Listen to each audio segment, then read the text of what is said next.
Devemos afirmar que o Espírito Santo é Deus. Vocês se lembram das palavras de Pedro lá em Atos 5, 3 e 4, em relação a Safira e Ananias? Disse ele: Ananias, por que encheu Satanás teu coração para mentires ao Espírito Santo? Não mentistes aos homens, mas a Deus. Você proferiu mentira, disse ele, contra o Espírito Santo, e visto que você mentiu contra o Espírito Santo, então você mentiu contra Deus. E então somos informados no Novo Testamento que a blasfêmia contra o Espírito Santo não tem perdão. Todo pecado e blasfêmia se perdoarão, todo pecado e blasfêmia se perdoarão os homens, mas a blasfêmia contra o Espírito Santo não será perdoada dos homens. Mateus 12, 31.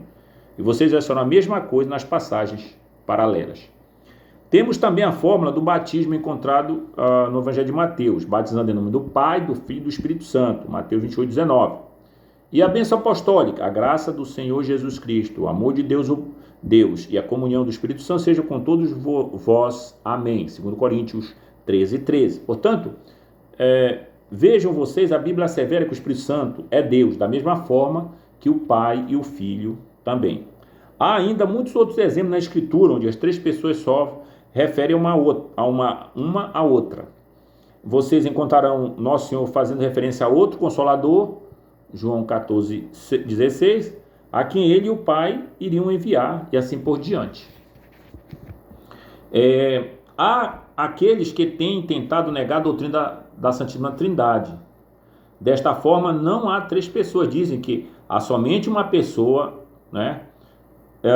Há somente um Deus. Entretanto, o único Deus pode revelar-se de diferentes maneiras, diferentes modos. Então pode se revelar como Pai, como Filho, como Espírito, né? Mas a Bíblia rejeita tudo isso, né? Pai, Filho e Espírito Santo não são meramente modos dos quais Deus se revela. Não são. Há três pessoas na deidade. As pessoas se interrelacionam, né? Cristo falou sobre as outras, dirigiu-se a elas, não se referindo a si mesmo, e sim a outras pessoas da Santíssima Trindade. Portanto, rejeitamos qualquer ensino de que há somente um Deus que se revela nessas três formas diferentes. Além do mais, isso pode ser provado muito conclusivamente, né? Visto que nos deparamos com as Escrituras mencionando as três pessoas. Por exemplo, quando o anúncio foi feito àquela Virgem Maria, em referência ao nascimento do seu filho, as três pessoas foram mencionadas: o poder de Deus, o poder do Espírito Santo e o poder do Filho que nasceria. Então, Lucas 26 a 38. Vocês veem isso novamente no batismo. Lá estava o Filho no Rio Jordão, o Espírito Santo desceu sobre ele na forma de uma pomba, e a voz de Deus Pai foi ouvida, dizendo: este é o meu Filho amado em quem me comprazo, né? Mateus 3, 13 a 17. Também nesta conexão, estude muito cuidadosamente os capítulos 14, 15 e 16 do Evangelho de João, né? Em João 15, 16, vocês encontrarão isso perfeitamente, nesta forma: mas quando vier o Consolador, que eu, da parte do Pai, vos hei de enviar, aquele Espírito da verdade, que procede do Pai, ele testificará de mim. Aqui tem a Trindade. Aqui o Filho está falando sobre o Consolador, a quem o Pai iria enviar. Novamente, trago a sua lembrança a fórmula batismal da bênção apostólica para os irmãos. A Trindade, porém, está no Velho Testamento. No primeiro capítulo de Gênesis, nós temos que fala: façamos o homem à nossa imagem, né? A palavra, Deus diz isso, Elohim é o termo plural, Deus fala de si no plural, tá? Qual é a razão disso? Porque é mais de uma pessoa, né? Então, Gênesis 3, 22, eis que o homem é como um de nós. Na Torre de Babel, também, eis que o homem é como um de nós. Na Torre de Babel nós temos Gênesis 11, 7. Eia, desçamos e confundamos aí a sua língua, para que não entenda com a língua do outro. E finalmente, Isaías 6, 8. Depois disto ouvi a voz do Senhor, que dizia: a quem verei, quem há de ir por nós? Podem ver que esses termos, por si mesmos, sugerem a Trindade. E assim vocês podem lembrar, amados, de que numa das partes que falamos, né, nos vídeos passados, falamos do anjo do concerto, né? E esse anjo, ele aparece no Velho Testamento. E a conclusão que temos é que o anjo do concerto é outro senão o Senhor Jesus, né? Sim, ele se revelou dessa forma, não era a sua encarnação, era uma teofania, um aparecimento do Filho como um anjo do concerto. E você se lembra também das referências do Espírito Santo, lá em Gênesis, quando diz: o Espírito pairava sobre as águas. Era o Espírito que capacitava os profetas para falarem. Foi o Espírito que veio sobre Bezalel e o capacitou para trabalhar no tabernáculo, para edificar o tabernáculo, né? Êxodo 31, 2 e 5. E assim vocês percebem que há uma riqueza de ensino da Trindade no Velho Testamento. Muito bem, vou resumir assim: a Trindade tem existido na deidade desde toda a eternidade, né? A afirmação do credo atanasiano, a esse respeito, que fala muito da Trindade, né? Só nos dá uma definição. Então ele diz assim, ó, o credo atanasiano: o Pai é Deus, o Filho é Deus, o Espírito Santo é Deus. No entanto, não há três deuses, mas sim um só Deus. O Pai é Senhor, o Filho é Senhor, o Espírito Santo é Senhor. No entanto, não são três senhores, e sim um só Senhor.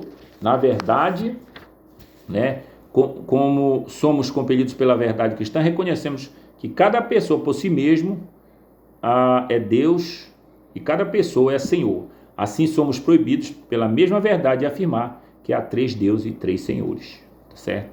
E de fato vocês não podem jamais ir além do que a Bíblia diz. A verdade escriturística, a verdade cristã insiste em nos dizer que há três pessoas na deidade, tá? E não três deuses. Contudo, amados, de muitas maneiras, este é o mais glorioso aspecto desta doutrina, né? Ainda que as três pessoas da Trindade sejam coiguais e coeternas para os propósitos da nossa salvação, né? E aí se fala em trindade econômica, faz-se dentro da teologia, né? Faz-se uma separação entre três pessoas, e também uma sujeição entre elas. O Pai cria, o Pai elege, o Pai planeja a salvação. O Filho enviado pelo Pai para efetuar a salvação, o Espírito Santo foi enviado pelo Pai e pelo Filho para aplicar a salvação. Então a gente chama isso aí de trindade econômica, né? O Filho se pôs à disposição do Pai, o Espírito se pôs à disposição do Pai e do Filho. O Espírito não fala de si mesmo, mas certifica do Filho. O Filho não falou de si mesmo, mas recebeu do Pai suas palavras, suas obras, embora fosse igual e eterno, né? De modo que, enquanto em certo sentido podemos dizer que foi o Pai quem enviou o Filho, e o Filho quem veio realizar a obra, o Espírito Santo aplicou e devemos, ao mesmo tempo, dizer isto: Deus estava presente em tudo. Deus estava com Cristo, reconciliando o mundo consigo, não lhe imputando suas transgressões, segundo Coríntios 5,19. Havia uma espécie de divisão de trabalho, e no entanto havia uma unidade em propósito e uma unidade em realizar cabalmente a obra. Uma aplicação para nós: leia a Bíblia e descubra cada nome de Deus e ore para ser uma realidade na sua vida, né? Segundo, estes nomes são fonte de consolo e segurança. Então, nas suas orações, mencione estes nomes diante do Senhor e adore, sabendo que o nosso Deus é grande.